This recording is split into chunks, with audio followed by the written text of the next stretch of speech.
Hello everyone, आज हम एक छोटे से टॉपिक के बारे में चर्चा करते हैं इस शॉर्ट वीडियो के माध्यम से कि लॉन्ग नोट्स और शॉर्ट नोट्स में क्या फ़र्क है और लॉन्ग नोट्स किस तरह से काम करते हैं और शॉर्ट नोट्स किस तरह का काम करते हैं। ठीक है, तो अब मैं ये जो टॉपिक है इस पर चर्चा शुरू करने से पहले एक छोटी सी बात कहूँगा। एक अध्यापक हैं, उन्होंने मुझसे कोर्स ले रखा है, ठीक है, क्लास 12 एग्रीकल्चर का। अब वो कहते हैं कि सर आपके जो नोट्स हैं वो पूरे बुक के सार के समान है, यानी कि पूरा का पूरा उनको डिस्क्राइब इस प्रकार से कर रखा है जैसे बुक लिख रखी हो। अब इस टॉपिक पर देखिए, समझिए इस बात को कि यदि वो नोट्स सार के समान लिखे हुए हैं और उनको अच्छी तरह से डिस्क्राइब कर रखा है और यदि उन नोट्स को आप स्टूडेंट तक पहुंचा रहे हैं और उनको पढ़ा रहे हैं तो प्रॉफिट किसका है?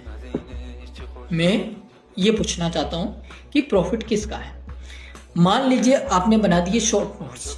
शॉर्ट नोट्स का काम क्या है कि जब आपने किसी टॉपिक पर अच्छी तरह से बात कर ली है या पढ़ लिया है, अच्छी तरह से उस टॉपिक को समझ लिया है, उसके बाद में जो हमें अंतिम समय मिलता है उसमें हम शॉर्ट नोट्स तैयार करते हैं, उसी टॉपिक के शॉर्ट नोट्स बनाते हैं। ठीक है, लॉन्ग नोट्स का मुद्दा क्या है कि लॉन्ग नोट्स जब काम आते हैं जबकि हम अपनी प्रिपरेशन को बिल्कुल नए सिरे से शुरू कर रहे हैं, यानी कि हमें 0 लेवल से अपनी पढ़ाई शुरू करनी है और हमें इस प्रकार से पढ़ना है कि यदि किसी टॉपिक पर कोई क्वेश्चन आता है तो वो हमसे छूटे नहीं। ठीक है, तो ये दो ऐसे माध्यम थे और ऐसे तरीके हैं जो आप समझ गए होंगे कि लॉन्ग नोट्स आप जब 0 लेवल से शुरू कर रहे हो तब बनाओ, शॉर्ट नोट्स आप तब बनाओ जब आपकी तैयारी अच्छी चल रही हो या फिर आप तैयारी के, मान लीजिए आज 21 तारीख है, मेरा अगली 21 तारीख को एग्जाम है,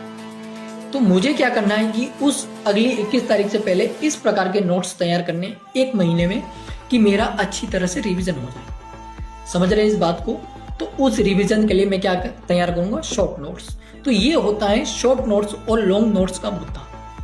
ठीक है, आई होप आप क्लियर समझ गए होंगे। बाकी आपकी क्या राय है मुझे कमेंट्स के माध्यम से जरूर बताओ। Thank you.